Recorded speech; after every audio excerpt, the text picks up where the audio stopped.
Here we are. All right. So again, my name is Mark Cleveland. I work for the Department of Natural Resources in the Division of Parks and Recreation. And we are a provider of both ecological services by keeping natural areas in good shape, restoring areas, as well as providing recreation, which has been the hallmark of the state park system for over 100 years. Our 100th anniversary was 1985, so we're well into our second century, and we're also learning that how we did business in the past isn't necessarily the way we're going to be able to always do business as we go forward. We still want to provide those services for folks, but how our natural systems and our infrastructure are being impacted by climate related things are going to continue to create some challenges. And as Chris mentioned, we're getting warmer and wetter. I'll probably breeze through a few of those slides because these are some things that are core to your discussions. And Chris, that was a real nice presentation on kind of reminding people of what we're going to anticipate for future weather as it relates to the climate.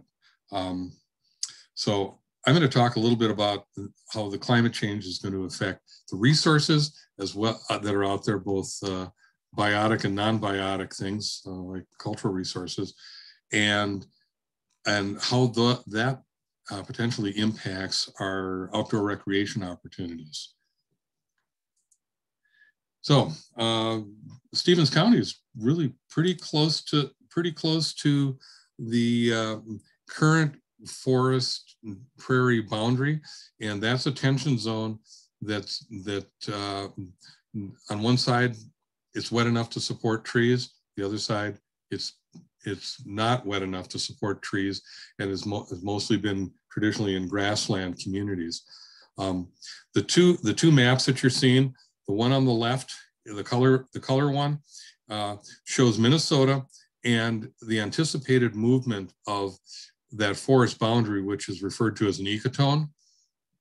And that's currently, it's just to the east and north of Morris and Stevens County, more up towards Candy, Ojai. And so we have hardwood forest, buffering, boreal forest, and to the south and west, it's mostly considered to be traditionally grassland communities. The map on the right shows a little bit about some research that was done back in 1977, looking at where the ecotone was 10,000 years ago, and the fact that this climate has been changing for as long as it's been climate, and so it continues to be in flux.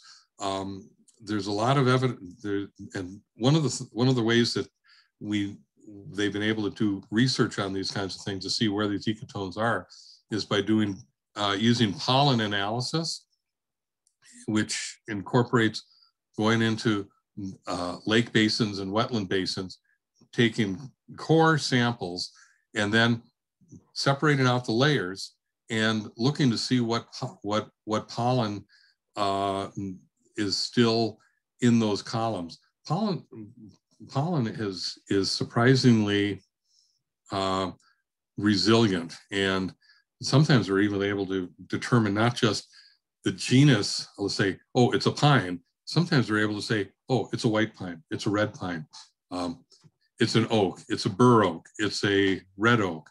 They're able to, in many cases, each species has distinct enough pollen that they're able to tease that out.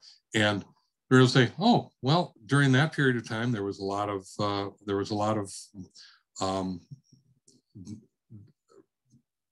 conifer pollen, but as we go shallower, we find, it's transitioned. We're finding oaks, ash, and other species, more deciduous trees. So that's really how they came up with a lot of this a lot of these analysis that tell us what they think the original plant communities were. And let's see, there we go. There. So back in the 1930s, a gentleman named Marshner over at the University of Minnesota went into the old records from the original land survey, the General Land Office survey notes, and went through them and looked at what information was written in the notes as they surveyed the land in advance of Minnesota becoming a territory and a state. And they came and did analysis. He went through these, and since these were surveyed, he had locations of township of parcel corners and so forth, where they were able to describe shrub, oak, conifer. The point could be wetland, and so they took those original notes and created a map that is referred to as the Marshner map, which has really become kind of the starting place for understanding at the time of settlement or near settlement, what did the Minnesota landscape look like in terms of plant communities?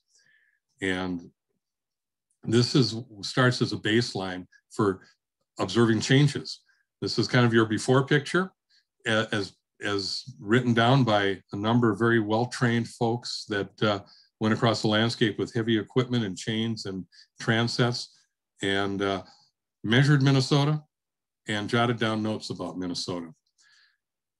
In 1987, the legislature created the Minnesota Biological Survey, which began to look at what the current state of plants and animals were in every county in the state. And that process was actually completed here a few years ago. And now they're looking at going back to start reviewing or looking to take another snapshot 30 years, 35 years later to see what's happened in the last 35 years. So we're trying to get a good handle on that.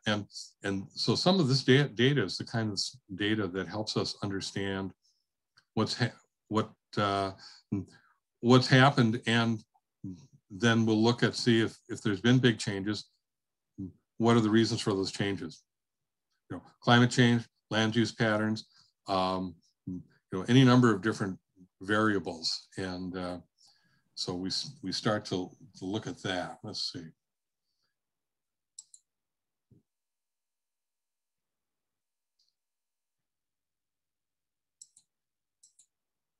All right, so now I'm going to talk a little bit about one of my favorite charismatic critters that is not a rodent.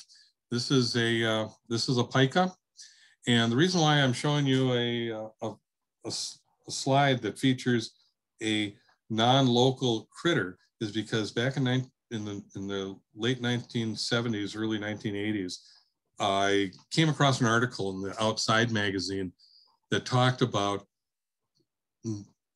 what was some questions that were related to this animal. This animal lives in montane locations, likes boreal forests, and really likes to live in talus slopes. Typical habitat, boreal talus slopes on high elevation locations, cooler places. Western US and Canada, generally it has a tendency to have isolated populations because of its habitat preferences. And it does have numerous subspecies. It's also considered kind of a Pleistocene remnant because it's has very low tolerance of heat. And the graphic to the right of the distribution map from 1977, and my guess is that map is, if we were to look at another map right now, it would be altered. And they were wondering how these critters got trapped in southern Nevada or northeast Nevada and in parts of southern Utah. And what it was is they didn't used to be isolated, but as the glaciation retreated and things started to get warmer at the end of the Pleistocene as we entered the Holocene period. They started becoming more isolated, and soon they were located just on upper reaches of mountains in throughout the West. And one of the things that they tried, too soon. One of the things that I noticed is that altitude impacts where critters are going to live. So does latitude. And so latitude and altitude both treat wildlife species, plant species, and actually livability for people about the same. If you don't like it hot, you go further north. If you don't like it hot, you go further uphill.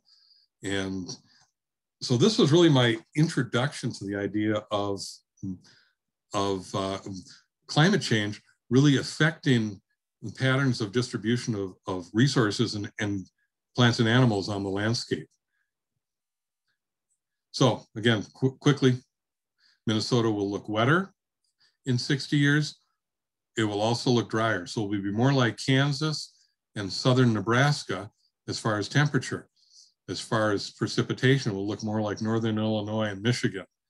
And these trends are pretty clearly laid out as Kenny and Ed Quinn probably emphasized. The one place that really struck me, and we'll touch on it, is that temperature changes are going to granted, we're going to get more 90-degree temperatures, but currently the greatest impact on temperatures has been having less severe winters, and that'll have some impacts that every time there's a change, there's going to be winners and losers. We'll talk a little bit about those winners and losers in a bit. Again, the precipitation is a little harder to predict than the temperature predictions, but there does seem to be a fair amount of agreement that the likelihood of it getting wetter and certainly much greater likelihood of heavier mega storm events is increasing.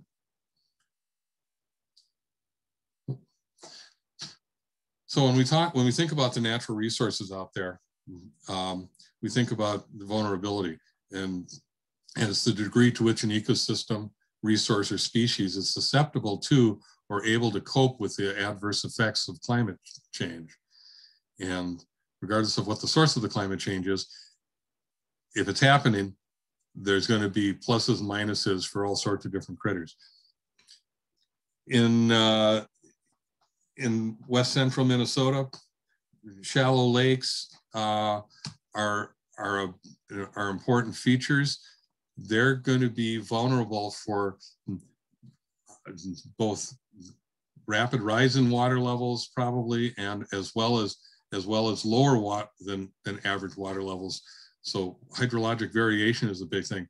Another big issue is going to be the nutrient loading, which will affect things like eutrophication and water clarity, and also increase in water temperatures, which also will potentially change the structure of the fish communities that we enjoy both to observe and to catch. So transitional lakes are kind of those ones that are going to be more located near population centers, so things on the edge of town. They're going to be more impacted by agricultural and urban development. Deep forest lakes are going to be some of the more resilient lakes, but they're still going to be affected by additional nutrient loading and temperature stratification when we have these deeper basins. And we'll talk a little bit about that as a case study of Tullaby or Cisco populations in north central Minnesota. And wetlands, we're anticipating that the hydrologic regime will be affected, much like shallow lakes, and invasive species moving in, such as Phragmites, reed canary grass, are probably the two key ones, along with hybrid cattail. And when you have hydrologic changes, a lot of times there are some invasive species that really like that. They also like changes in nutrient access. So let's say a basin dries out and there's reed canary grass around, or Phragmites. Both of those will do rather well in having newly available places to expand into when the water levels are low. So we can see changes in the quality and quantity of habitat out there. Plant and animal species vulnerabilities.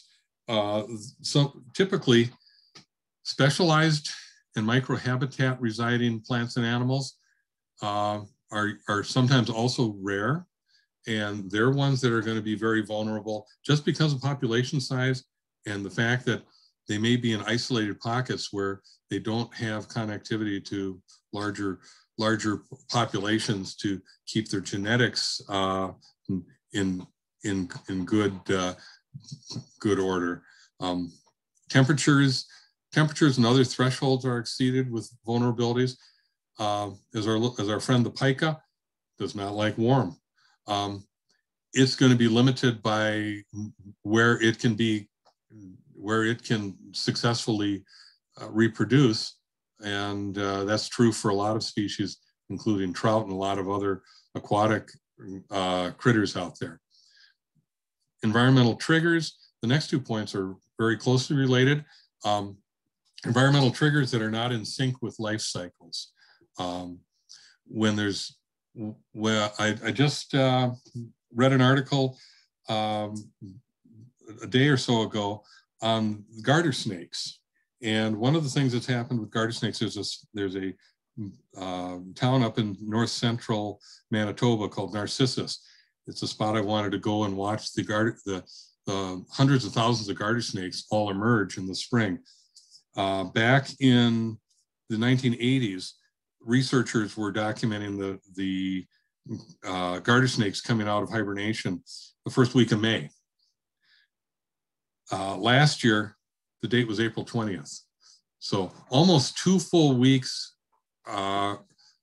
earlier is when these critters are being triggered. Now, whether they come out and have enough crickets to go after, they're able to fend as well as they can. There's a case where they're starting to worry about the ability of these snakes to succeed as well as they have in the past until other prey species are available. So it's that's what the environmental triggers and out of sync relationships are, things that are vulnerabilities. Also, having lack of mobility. Some critters, terrestrial gastropods, that are also in isolated habitats. They're not able to move, and they're not able to move fast enough, far enough, and in a way that if the climate conditions don't favor them, they'll be challenged to maintain those populations, and those populations could be extirpated, and hopefully not moving towards extinction, but certainly losing locations where they are. And isolated populations also oftentimes have low genetic diversity, which means that their genetic resilience is not great. So, project that I approved back in my days as part of the Scientific and Natural Areas program, another land management part of the DNR. We had there's a plant up on the rocky edge of the rocky beaches up on Lake Superior called Hudson Bay eyebright, state listed species. It's found also in Canada around larger lakes and in the UP. Also an Arctic relic like our friend the pica. It's also considered rare. This is one that is as an Arctic relic, meaning that it's at the far south end of its range. As temperatures increase, one of the reasons why the research is being done is to see, is this plant potentially going to wink out? Will it be something that we will lose in Minnesota as a native species due to climate change? And there's a number of other species that are also reliant on these cold beach edges that are probably traveling down similar ecological paths. And it's something, so these are going to be kind of the canary in the coal mine as we look forward. We also have a lot of impacts on fish. And since I know that one of the major recreations that in the state, one of the ones that really maintains itself really, really well in the minds of Minnesotans has been fish. And there's the concern from our fisheries staff that things are changing. We have a wide range of species. By the way, the bluish graphic is a little hard to read, but it's the only one I could find that had bullheads on it.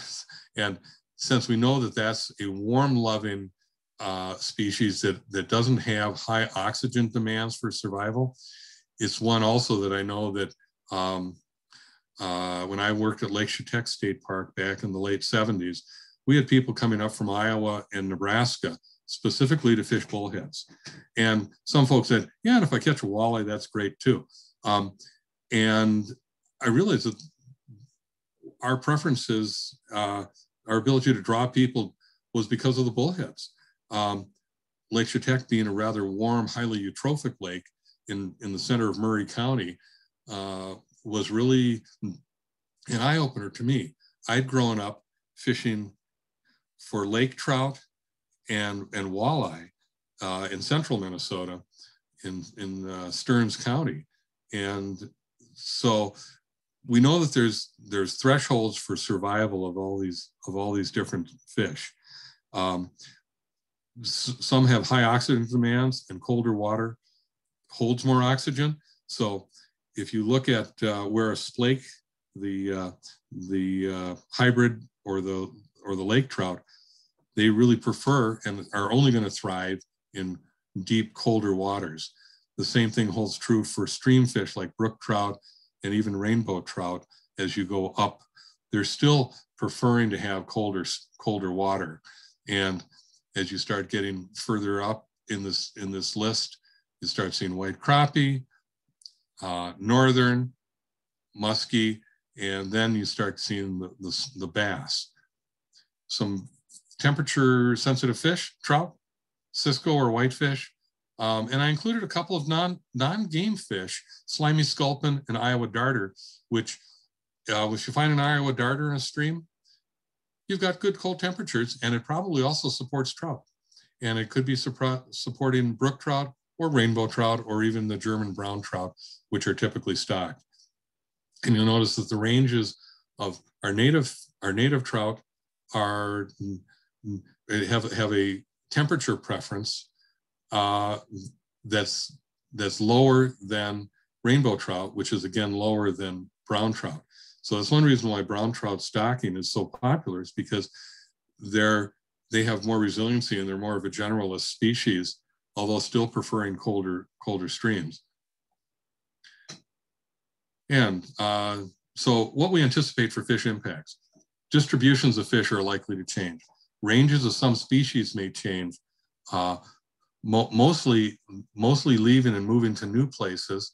The one thing with fish is that as an agency, we're able to do some adaptation to help restore viable fish populations and recreational opportunities. But range contraction due to temperature, oxygen levels, water clarity, and also decline of food sources are key parts of what's going to drive these changes. And population isolation is also another one. Most folks aren't aware that there was a whole series of small trout streams in the Twin Cities metro area, all fed by groundwater coming out of springs that also fed rare plant communities like calcareous fens and things like that. these cold water streams had trout in them. And there's efforts to try to restock some of those.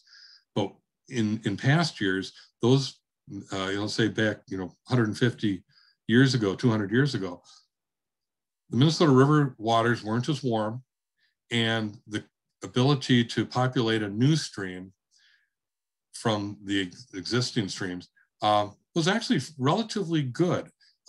Now, if there were trout in these streams, they're going to be locked into those streams pretty tightly. The water temperatures are right. And by the way, I've been out sampling in those streams, and we did find Iowa darter. So we know that they would be able to support, at least temperature-wise and oxygen levels-wise, trout. Whether there's enough forage is another question. Species generalists are favored, and you're seeing a couple of cold-loving species here. Brook trout, native, and slimy sculpin, native. It's a handsome little fish, isn't it? And I like it just because of the name. So, case study, ciscos, native fish that's also an important food source for northerns, walleyes, and other larger predatory fish like muskies. Since the 1970s, there's been a 42% decline in cisco counts. And this is one of the reasons why our friends in the section of fisheries in the Division of Fish and Wildlife do this tracking. They want to know what they have to do to respond to help protect the fisheries resources. In Mille Lacs, dip nets would catch up to 25 ciscos per net. It took, in 2006 and 2007, they were able to have to dip the net 3 times to get a cisco, essentially. And large shallow lakes like Mille Lacs, which doesn't have a lot of deep spots in it, that formerly really held good populations of ciscos, now is not able to do that. And temperature increases is the big driver. Also, if these fish disappear, the ability of an area to support walleye and northern pike and trout also decreases. Also should mention that the presence of things like zebra mussels also further exacerbate the challenges, because they're knocking out the lower ends of the food chain by filter feeding at high volumes. So currently not happen all at Mille Lacs, but the species is present. But when they start making the water more clear, they're also taking food away from things that support the next step in the food chain, and the ciscos. Mammals, winter deer mortality is anticipated to be lower. Lower winter stress also leads to higher birth rates as well. Moose may see a decline because they are more temperature sensitive, and that seems to be one of the drivers. There's also parasites that are affecting some of these species. Pine martens and fishers lost due to the loss of the boreal forest. They're not so much being affected directly by temperature, but by changes in the habitat. And for pine martens and fishers, one of their, especially for fishers, one of their main sources is a tree-dwelling rodent, porcupine. So that if the porcupines are forced to move further north, the fishers and martens will too. And for any of you that have seen, I'd be interested to hear how many of you see possum regularly in Stevens County. I first saw my first possum in Minnesota along the Iowa border down by Glenville, Minnesota, just south of Albert Lee. And its ears were frostbitten, its tail was truncated by frostbite as well. Today, when I stop and throw a dead possum off the road, and I do that, I think they better decomposing in the brush than on the roadway. And one of the things that I've noticed is No frostbitten ears, no frostbitten tails. So opossum have taken advantage of a niche and continue to move north. And I'd never viewed them as a native species in Minnesota. I'm sure they were here a lot longer than it took me to see them back in 1981. But it was a revelation, and I started thinking, why are they coming? And it's because climate conditions have improved for them. Northern species of pine, altered plant communities. Northern species like tamarack, red pine, and sugar maple, it's anticipated that they're going to move north as much as 100 kilometers within the century. Southern species moving in. Flowering dogwood. Some of these we haven't seen here yet. And one of the things that people do is we move stuff around. I planted a sassafras in my yard. It didn't survive, but in 20 years, things like that and catalpa may be even more common than just in plantings. Species like red pine and tamarack may be slowly migrating to the north and east. And one aspect of the forests, the floodplain forests, they're likely to remain pretty stable in composition. One of the things that will affect them, though, however, are the mega flood events that carry a lot of additional sediments, and those longer duration flooding that more greatly affect things like cottonwood and green ash and favor silver maple. And so while all native, we'll still see some changes.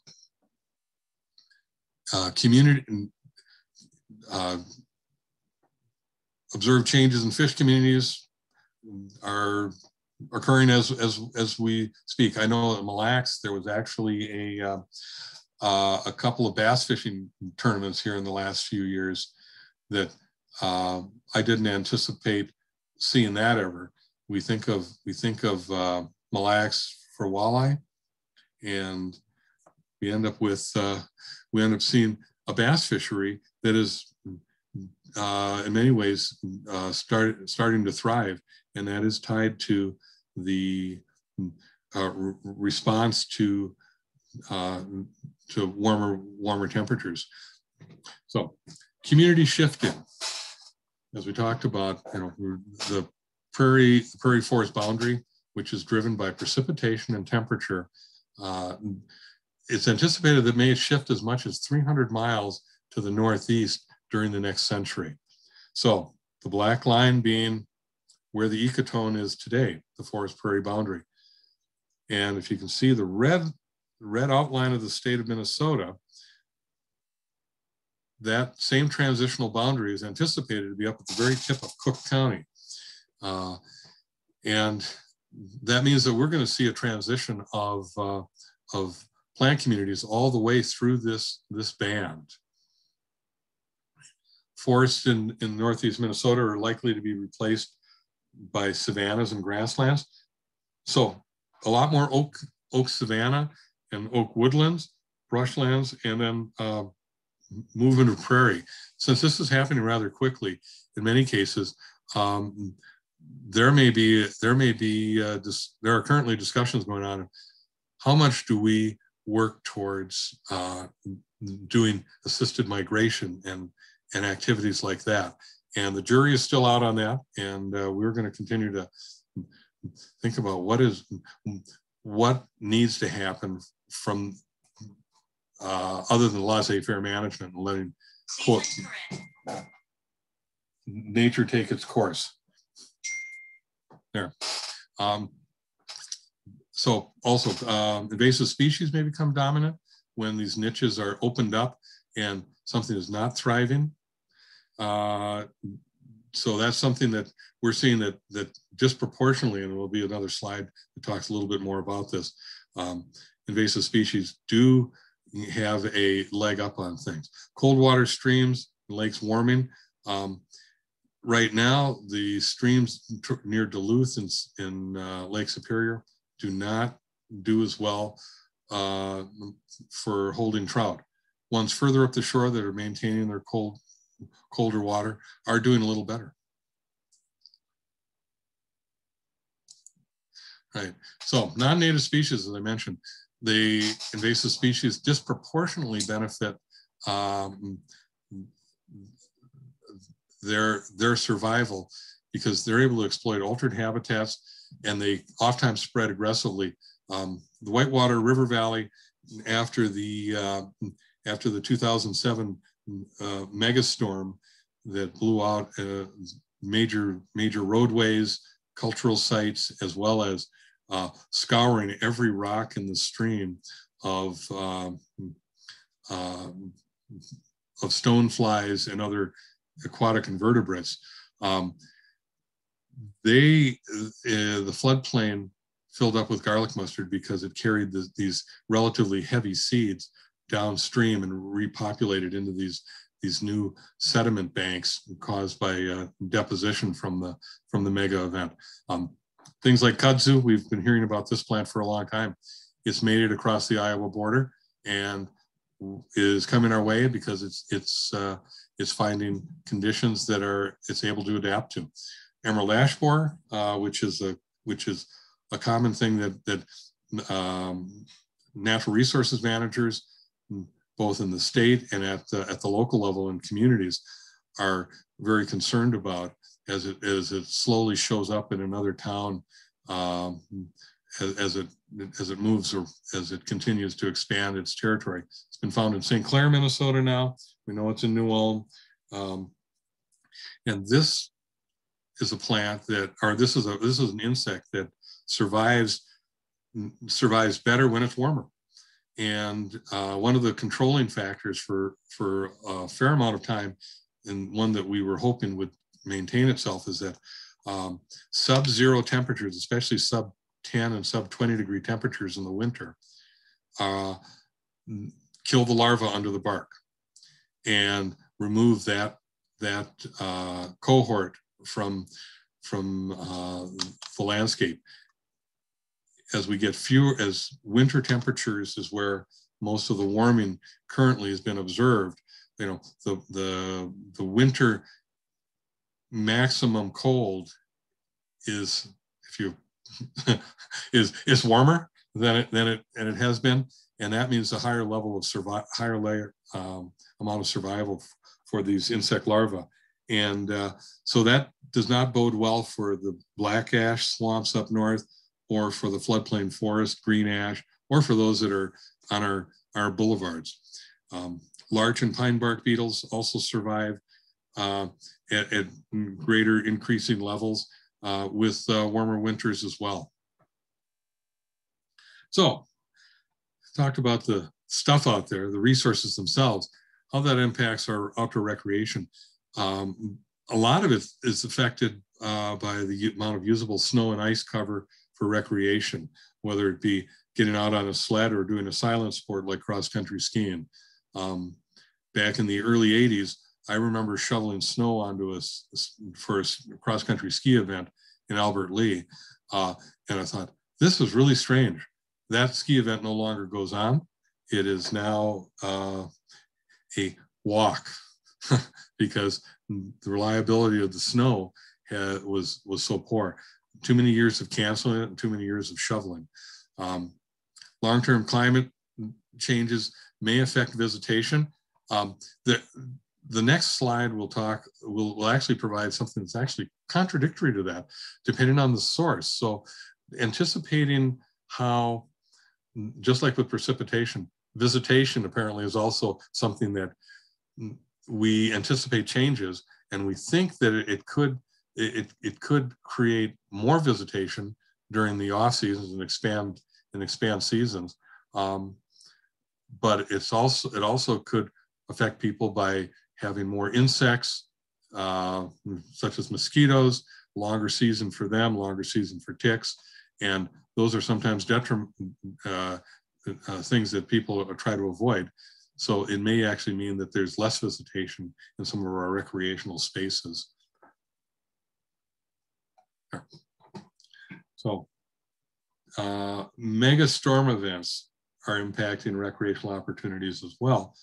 The whitewater flood of 2007, as I mentioned, it removed all the forage species and took all of the trout out of the stream and all the slimy sculpin and all the other smaller minnow species out of the system on the Whitewater River. Tributary streams held some of them, and they were able to repopulate. The insects came back within a year, but we also saw major infrastructure impacts and unsafe conditions, so the parks became closed. They also destroyed campsites, historic WPA facilities. This is the photo on the upper left is the main campground, or the main state highway going through the park. And there were places where the stream decided, because of the high volume, that it wanted to reroute and cut off meanders and so forth. The lower left is the historic WPA bridge across the St. Louis River up at Jay Cook State Park. And that did $2.5 million worth of damage to an important and fun recreational thing. To bounce across that bridge was something that was a real rite of passage for a lot of folks, myself included. It has been repaired. One thing that was not able, to be repaired quite as easily, is next door to Jay Cook is the Hemlock Ravine Scientific and Natural area, and it lost half of its eastern hemlock, which is a state species in the state that's considered endangered, and half of it washed down into the St. Louis River and towards Lake Superior. We never did find the logs, so we can only assume that they blew out into the lake along with tons and tons of red clay sediment. And you notice we're hitting most corners of the state. Where Blue Mountains in the far southwest lost a historic dam and an impoundment that created our fishing, and swimming area. It's now been determined that the costs are so prohibitive that it's going to be a stream again. But the one upside is the fact that it is a chance to restore Topeka shiner, state-listed species, into Blue Mound Creek. And Fort Snelling has had a number of big floods. It's at the confluence of the Mississippi and Minnesota rivers. And when my first 10 years there, it didn't flood once. My second 10 years, it flooded about 7 or 8 times, and it's had some mega floods, including ones that were not typically, you think of spring runoff floods. We had a flood that lasted into August. So we're seeing things change like that. National organization does research, the Society for Outdoor Recreation Professionals. They've looked at projected changes in visitor activities. It's anticipated that fishing will increase, motorsports on water will increase, day hiking will decrease, they're thinking. Cross-country skiing and I would say / snowmobiling, snowshoeing, any winter activity is going to see significant decreases as we go forward. Does that mean that some of those recreations might become all-terrain vehicles or hiking or mountain biking? Quite possible. The camping decrease is something also that these folks anticipated. But if you'll notice the date, 2019 is when they did their study. COVID-19 has thrown that into some of these numbers, especially the camping and the day hiking numbers, into question, at least in the short term. A quick rundown of visitation in 2017. Afton State Park had 275,000 visitors.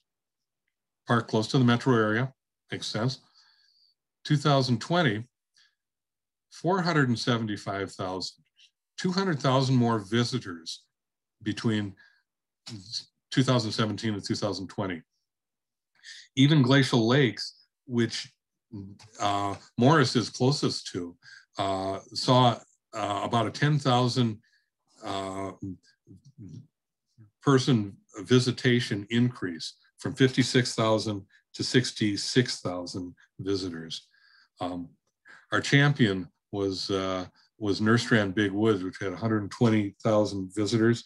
They more than doubled their visitation to 255,000. So we're seeing additional resource impacts from these huge increases. It also tells me that some of the numbers that were pre-COVID may need to get reevaluated. And our staff are constantly trying to find ways to make sure that the quality of the visitor experience is up there. So recreation also draws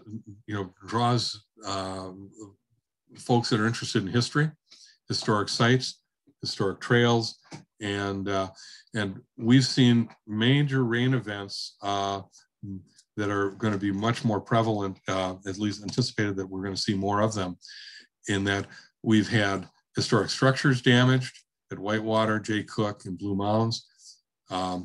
We've had historic sites, including a cemetery at Lake Bronson State Park that eroded out of the bank and was spotted by visitors.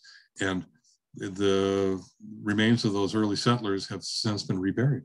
But that was because of bank erosion on the two rivers, on two rivers. So, and we're also seeing the erosion of banks on the Mississippi along the Red River Ox Cart trails. So that's a lot to cover in a short period of time. If people have questions, I'd be happy to try to answer them if you have some.